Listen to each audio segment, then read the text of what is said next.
नमस्ते, मैं मनीष आपका स्वागत करता हूं गुरुकुल ट्यूशन क्लासेस में। हमारा आज का टॉपिक है एपी अरिथमेटिक प्रोग्रेशन। जैसे कि हमने अपनी प्रीवियस वीडियोस में डिस्कस कर लिया है कि 5.1 जो कि 10th का 5.1 हमने एक्सरसाइज प्रीवियस लेक्चर में हमने कर ली है। अगर आपने वो वीडियो नहीं देखी तो आप पहले वो देख लें, उसके बाद आप 5.2 एक्सरसाइज स्टार्ट करें। आइए 5.2 एक्सरसाइज में हम अभी क्या जानेंगे उसके बारे में थोड़ा सा जान लेते हैं। 5.1 में हमने क्या जाना था ये भी देख लेते हैं। 5.1 में जैसे हमारे पास एक एपी थी 2, 4, 8 एंड सो ऑन, ये चलती जा रही थी। जैसे कि ये चलती है हमारी मान लीजिए 20 तक। तो इसमें हमने जाना कि कैसे हम इसमें डिफरेंस निकालते हैं, कैसे हम चेक करते हैं कि ये एपी है। एपी चेक करने का क्या तरीका था हमारे पास, A2 A3 हमें टर्म मान ली थी हमने ये ऐसे करके। तो एपी चेक करने का सिंपल सा फॉर्मूला था कि हमें A2 minus A1 A3 minus A2 कर देना है। तो ये था एपी। अगर उनका डिफरेंस कॉमन डिफरेंस सेम आ गया दोनों में तो वो हमारी एपी हो जाएगी। और उसके बाद हमने उसमें ये भी देखा कि ए क्या होता है, फर्स्ट टर्म क्या होती है। जैसे कि यहाँ पर मैंने दोबारा भी लिख दिया है first term, number of terms क्या होती हैं, एन क्या होता है, फिर भी एक बार आपको ब्रीफ दे देते हैं। तो ये जैसे इस एपी में ये 2 है, ये हमारी एपी है क्योंकि 4 माइनस 2 बनता है और 8 माइनस 4 सॉरी ये गलत लिखा गया, ये 6 होना चाहिए। तो ये 6 माइनस 4 ये भी 2 बनता है। तो 2 हमारा कॉमन डिफरेंस हो गया। तो ये कॉमन डिफरेंस सेम आ गया, तो ये हमारी एपी है।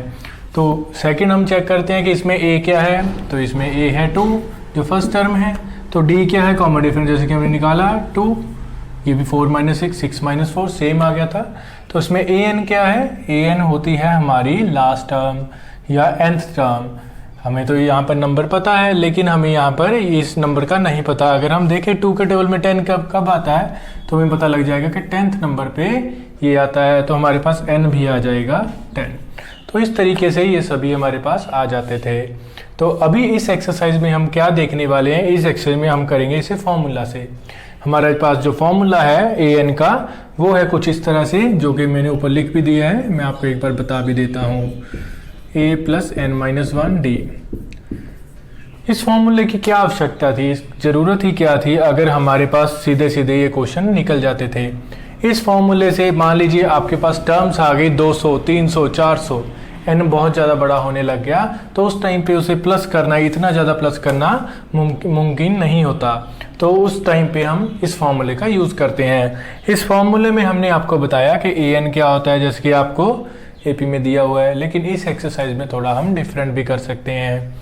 तो आइए पहले एक्सरसाइज में इस फॉर्मूले को लगाना देखते हैं, उसके बाद हम अपने नेक्स्ट क्वेश्चंस में इसे अच्छे से समझेंगे कि कैसे हैं ये सारी चीज़ें चलती हैं। तो ये हमारा इसे भी रब कर देते हैं। मैंने आपकी सुविधा के लिए फॉर्मूला राइट हैंड साइड में लिख दिया है। चलिए अभी हम 5.2 एक्सरसाइज जो एनसीईआरटी की है उसका हम करते हैं फर्स्ट क्वेश्चन का फर्स्ट पार्ट। इस क्वेश्चन में हमें सिंपली यही दिया होता है कि हमें 3 चीज़ें गिवन होती हैं और हमने फोर्थ टर्म कोई भी हो सकती है। जैसे इसमें ए एन है, इसमें हमारे पास डी मिसिंग है और इसमें हमारे पास एन मिसिंग है। तो मैंने ये तीनों क्वेश्चन आपके लिए इसलिए लिए हैं क्योंकि इसमें तीनों में अलग अलग चीज़ें हमने पता करनी है। अगर हमने इस क्वेश्चन को अच्छे से समझा तो हो सकता है आगे का रास्ता हमारे लिए थोड़ा आसान हो जाए। तो चलिए ए एन का फॉर्मूला जैसे कि आपको लिखा ही हुआ है वो पहले यहाँ पर पुट कर लेते हैं। तो आपको सभी चीज़ें जैसे गिवन ही है, आपने सिर्फ उसे उनकी जगह पर रखना है। ए एन हमें गिवन नहीं है तो ए एन को ए एन ही रख लेते हैं। ए गिवन है तो ए क्या है 7, एन 8 माइनस 1 और डी क्या है आपके पास 3। इसमें तो सिंपल कैलकुलेशन ही है 7 प्लस 8 माइनस 7 मल्टीप्लाई बाई 3। जब ब्रैकेट ओपन करेंगे तो मल्टीप्लाई आ जाएगा, 7 3 सा 21। तो ये हमारा आ जाएगा 7 प्लस इक्वल्स टू 28। तो ये हमारा हो गया 28, हमारा आंसर आ गया। तो ये 28 क्या है, ये है ए एन की वैल्यू हमने यहाँ पर निकाली 28। तो इससे अगले क्वेश्चन को हम देखते हैं जो कि है हमारा कुछ इस तरह से। इसमें हमारा ए एन का दोबारा से फॉर्मूला लाएंगे ए प्लस एन माइनस 1 डी। तो ये देख लीजिए। तो इसमें हमें क्या देना है, ए की वैल्यू दी हुई है -18, उसके बाद डी है, डी हमें नहीं दिया हुआ है, एन कितना है, एन है 10 -1 और डी नहीं दिया है तो डी को डी ही लिख लेंगे। ए एन कितना है, ए एन है हमारा 0। तो आप इसको काफ़ी तरीक़ों से कर सकते हैं। तो हम फर्स्ट मेथड अपना जो है वो डिस्कस करते हैं। वो है अगर आप 18 को इस तरफ ले जाए ये पॉजिटिव हो जाएगा, 10 -1 9D हो जाएगा। तो अब ये मल्टीप्लाई में तो इधर आगे डिवाइड में हो जाएगा। अगर हम इसे नीचे ले आएँ या फिर आप इस तरफ से भी कट कर सकते थे तो ये हो गया 9 2 18। यहाँ पर d की वैल्यू हमारे पास आ जाती है 2। अगर आप देखें d आ गया 2। अगर इसको एक और तरीके से करना चाहें किसी और मेथड से तो वो क्या हम कर सकते हैं, कहीं पर अप्लाई हो सकता है। तो चलिए एक और मेथड कर लेते हैं, जैसे A N equals to A plus N minus 1। Method तो नहीं है, थोड़ा कैलकुलेशन का ही इसमें डिफरेंस होगा। तो ये है 18, ये है 0 प्लस एन माइनस 1। ये हमने देखा था, यहाँ पर देखा था कि 10 -1 है, तो 10 -1 है तो हमें 9 मिल गया था 9D। तो अभी फिर से यहाँ पर इन दोनों का कोई अब आपस में संबंध नहीं है, हमें इसको इधर ही लेके जाना पड़ेगा।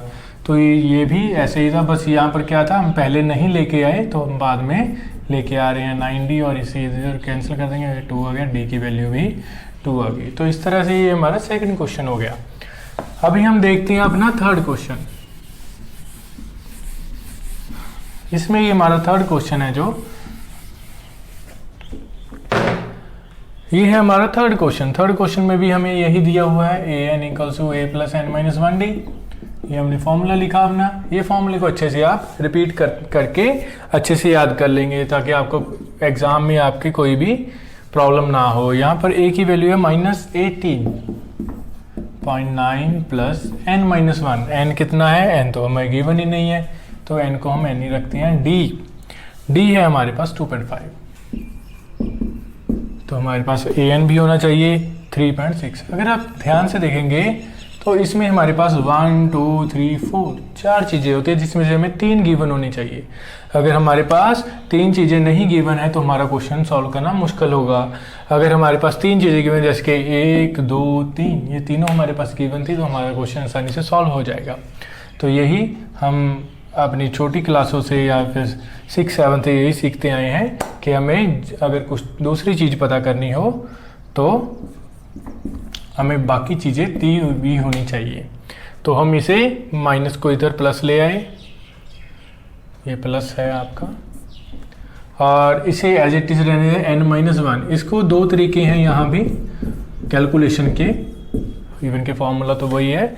तो इसको पहले हम प्लस कर लेते हैं, तो 6 + 9 15, 21 22, ये हमारा हो गया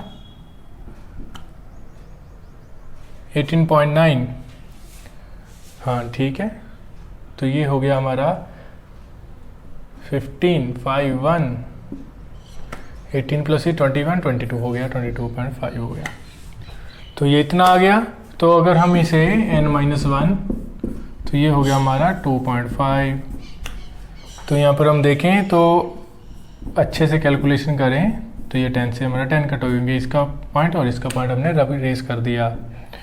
तो ये 25 इंटू दिस, 25 8 सा 200, 25 9 सा 225 आ गया। 9 = n-1। n-1 तो n की वैल्यू पता करनी है, 1 इधर ले आएंगे, 9 + 1 = n हो गया। ये हो गया हमारा 10 = n जी। तो ये मेथड हो गया। दूसरा आपके पास है, थोड़ा लेंथी चला जाएगा। अगर आप इस मेथड से यहाँ से 2.5 को पहले 2.5n करें और इसे यहाँ पर मल्टीप्लाई करें, फिर आप यहाँ पर आके माइनस करें, तो वो भी एक बार डिस्कस कर लेते हैं कि कैसे हो सकता है। जैसे आपने इतना किया तो आप कैसे कर सकते हैं, कुछ को बच्चे ऐसे भी सॉल्व कर लेते हैं, तो इसमें भी कोई प्रॉब्लम नहीं है। तो हमारे पास आया था 22225.5, तो हम ये माइनस है, ये इधर आके प्लस हो जाएगा क्योंकि यहाँ पर n है और ये विदाउट n है, तो उनको आपस में माइनस करना आपके लिए पॉसिबल नहीं है। तो ये 2.5n आ गया। तो अगर हम इसमें ये प्लस कर देंगे तो 22.5 में 2.5 होगा, 25 आ जाएगा। तो ये आपका नीचे आ गया, ये हो गया आपका 25, ये हो गया 2.5,